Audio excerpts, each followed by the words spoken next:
Welcome to Beyond Well with Sheila Hamilton. I'm here along with Dr. Brian Goff. Hello, Brian. Hello, Sheila. And Dr. Jenna Lejeune. Hello. I think this is my biggest interview that I have done on this podcast because we're talking with American singer-songwriter LAUV. I'm lonely, I love that. Fantastic. Great. Yep. LAUV. I like me better when I'm with you. We're just super happy to talk with him. Thank you so much.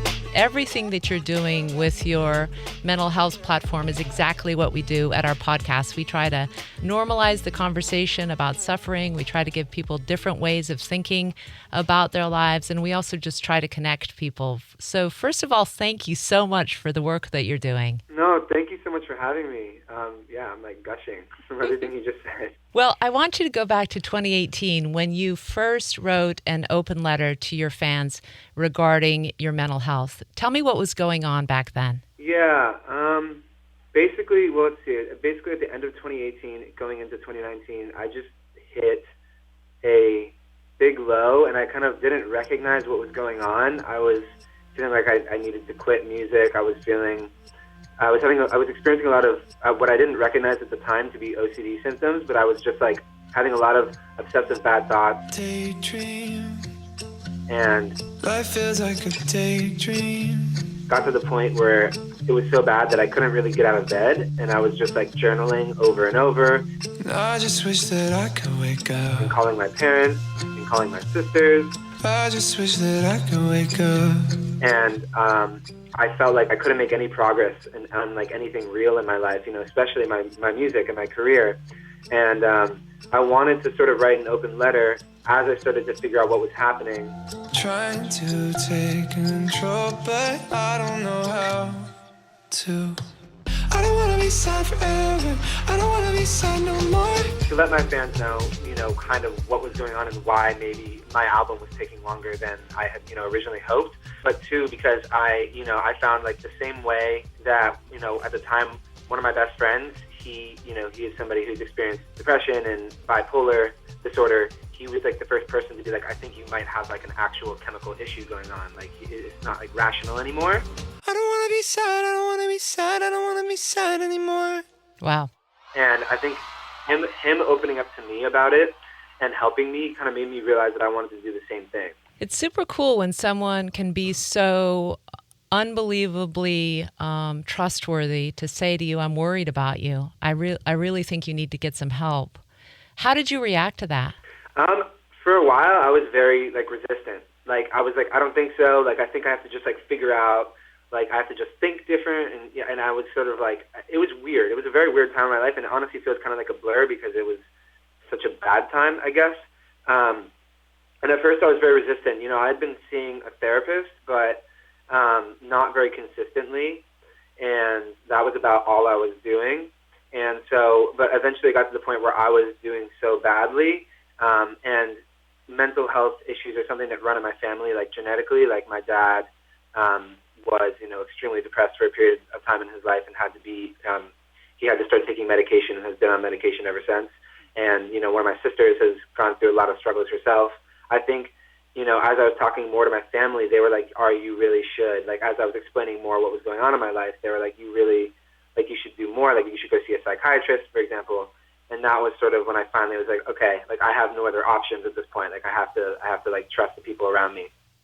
So how did your fans react? Did you have a pretty good reaction from people who said, we think it's pretty cool that you're opening up about this? I was really, really nervous because part of, I think, what was happening with my issue is I felt like it wasn't valid. In my head, there was a voice that was telling me what I was experiencing wasn't valid enough to be talked about or wasn't valid enough to be dealt with. And I think that's part of the issue, with mental illness is, you are experiencing such lows and you're in a bad place, but you're also sort of in your head telling yourself that it's not real and you should just get out of it, and you don't have to, it's just easy to get out of or something. And when I originally opened up about it, actually a lot of people were very supportive. I got a lot of texts and messages from people, which I was originally I was super nervous, but it ended up being really beautiful, I think. That's cool. All right, we're going to bring in Dr. Brian Goff and Dr. Jenna Lejeune. They're my co-hosts here, and they're, of course, really supportive of what you're doing as well. Yeah, one of the things I'm just so appreciative of what you're saying is that what can happen when we keep these things in our head is we can dismiss them. We can invalidate ourselves like, well, it's not really that bad. Maybe if I just try harder or if I just think differently, right? Yeah. And it's not until you actually put it out there and you can actually hear other people say things like, oh, yeah, I had that same experience or something really similar, and I got this kind of help, or I did this thing, and that was useful. Then you start to sort of see, oh, maybe it's not just that I have to try harder, or that this is just some little thing that, don't make such a big deal about it. Yeah. You know what totally. I love, Ari, is that your honesty about these topics has really just spawned a bunch of bangers. I mean, you have just so many songs now that are brutally honest about the human condition. I'm So Tired, and Sad Forever, Drugs and the Internet. Traded all my friends for drugs and the internet. They all feel to me like they might have been written in a room where you actually were feeling pretty low, but then you turned them into these incredibly ear-catching songs. Thank you. Yeah, I mean, especially Drugs and the Internet. That song was very, very therapeutic for me to write. So I'm real curious because all of us have this issue once we've gone through something like you've described of really wanting to help others, and you only have so much capacity. So how are you reconciling probably the millions of fans who want to talk to you about this issue, who want to relate to you about this, with your capacity as a human being and as a performer? It's definitely hard. Obviously it can only get to a certain level of personalness, which it's not a word, but you know what I mean.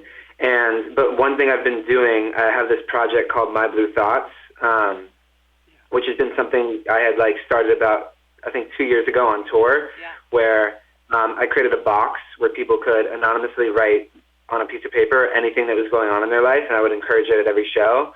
And people would write about anything from suffering from eating disorders to losing a parent to writing about a bad breakup, to being in love with their best friend. People would really open up, and I thought that was really special. And as of the past couple months, I actually partnered with Microsoft, and we've kind of turned it into a much bigger thing, where now it's going to be like a booth where people can go in and they can anonymously speak, and there will be a silhouette of them instead of, so it's not, and they can speak about anything, and there's going to be AI technology that basically analyzes the speech for keywords that can connect people all over the world. There's also going to be an online portion that does the same thing. Wow. And is it going to connect them also to resources so that they can take that first step to getting help? Or is it this just the connection piece? It's mostly about the connection piece. I mean, yeah. I've made available definitely a lot of different resources on my website. And that's something that I consistently talk about. Although, I mean, I might say, Sheila, that even though I'm a therapist, and obviously I always am encouraging therapy, even that connection piece is for many people, that's the resource they need. The resource they need is to know, oh, I'm not alone in this. Right. Yeah. So I just think that is so huge. Yeah, I think that just acknowledging that it's this is part of the human condition. This is part of the human experience. One of the tough things about I'm going to solve it myself, your initial response, LAUV, to what was going on is it's so isolating that if you just say, hey, me too, you get this social support there. The other thing that I wanted to say was I find a lot of your songs, as Sheila was saying, brutally honest, but also hopeful. Mm-hmm. And I think there's something about saying, look, there's space to feel these things and engage in the world and do things and connect and belong, instead of, you got to push it away or fall into the abyss. Yeah, or fix it and then you get to engage in the world. Right, exactly. Yeah. It's also so many artists choose kind of nihilism in their lyrics when they're feeling this way. And I just Right. appreciate that you do not. It means something, you know? I wonder about technology, LAUV, because there's so many benefits that we can have from new technology, but it's also, I think that the future of connection has got to return to what's human. Me sitting across from Brian and Jenna, you know, me holding someone's hand, kissing their lips. Like, I'm so about that human thing because my devices have made me sort of sick. Yeah. No, I think that's the tricky thing, especially with social media and how connected everybody is. You know, I think a lot of people are talking about it now, but, you know, it's like you have infinite possibilities at your fingertips and infinite potential connections, but it's not very human. And it allows you, you know, when you're in a conversation, you can't sit there and think about what you're going to say over and over until you like find the perfect scripted version. You know what I mean? Like, you have to say what you feel. It's And so it's like real. you think about on the internet, it allows you to like overthink every single thing like infinitely, which is so bad. I think for, you know, in terms of like how you rewire your brain, you know, from being just human and candid to becoming sort of this, I don't know, like almost robotic, analytical person. Totally. Yeah, you become a caricature. Yeah. You know. And yeah, we are, don't you find this, like we are connected in the social media sense, but we're also disconnected either in spite of it or maybe because of it, that you can have 1 million followers and still write a song like Fuck I'm Lonely. Yeah. Yeah. So, LAUV, I have interviewed artists throughout my life, and I always notice this thing where people are really open, they're vulnerable when they're on the ascent, and then suddenly something happens. It's almost like they get too much attention, too much pressure, too many requests, and they just have to shut down. What are you doing, because you seem like such a sensitive guy, to make sure that you don't hit that point in your career? That's a really good question. I think that's something I'm kind of navigating as I go. I think for me, I guess the type of person I am is I really feed off the energy of being like open. Like I feel more comfortable when I'm the type of person when I meet somebody, like oftentimes, even if I don't know them that well, if I feel comfortable with them, I will spill like everything about my life and I'm an open book. And for whatever reason, that I find that more rewarding, and I feel like the pressure actually goes away because it's like people aren't guessing what's going on with me, and they're not like judging me based on not knowing. And but I imagine at a certain point it must become exhausting. I guess I just haven't really felt that yet. Well, I'm so glad we got to talk to you before. If it is going to happen, we managed to be able to meet you and be able to like pick your brain before. I don't think it's going to happen to you, LAUV. I mean, you have so much brutal honesty in terms of what you've been through and the skills that it's given you. I don't foresee that happening with you somehow. I think you're going to be great. I hope you're right. Hey, when you unveil this in October, this platform with Microsoft, what's your biggest dream? Like the first day at that concert, what do you sort of are hoping that takes place there?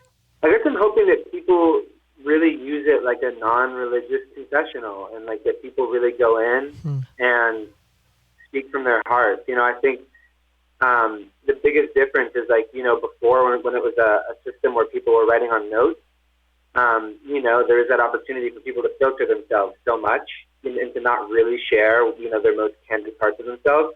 And I think now that there's going to be this opportunity to walk into a booth and to just speak, you know, and to just let it go. I think my biggest hope is just that we get more of an opportunity for people to be candid and to be, you know, very real. And I think that'll be a catharsis. That's awesome. So this is your first solo tour, correct? Are you still producing new music for that tour, or are you pretty much wrapped up with what you're going to be performing? I'm working on my album right now, and it's called How I'm Feeling. So yeah, I'm in the thick of it. Are you doing many more collaborations with Troye Sivan? Who knows? I mean, he's become become a close friend, and I mean, that would be kind of fun if we made another song together. Yeah, you guys have it's just a beautiful chemistry between you two. I hope to see more of it. Well, LAUV, I think we've been invited to come to the launch, and the three of us are hoping so much that we get some time with you. And congratulations on this collaboration with Microsoft. It's super cool. Absolutely. Thank you so much. I appreciate it. Yeah, thank you for the work you're doing. That I can't tell you how many times I have people who come into my office and say, "Oh, I heard this song and it really helped me, realize that I could get some help, or that I'm not alone in this, or I read this poem." So I think, you are just doing such a service by putting your voice out there. So thank you. I feel like what you're doing is what your friend did for you. Yeah. Yeah, no doubt. What a great way to put it, Brian. Yeah. Really cool. Thank you. Yeah, LAUV, our podcast is called Beyond Well with Sheila Hamilton, and we talk about this kind of stuff every single day, so you can put it in your ear when you're traveling. I hope you join us. I will. Thank You bet. so much. Take good care, LAUV. Thank you.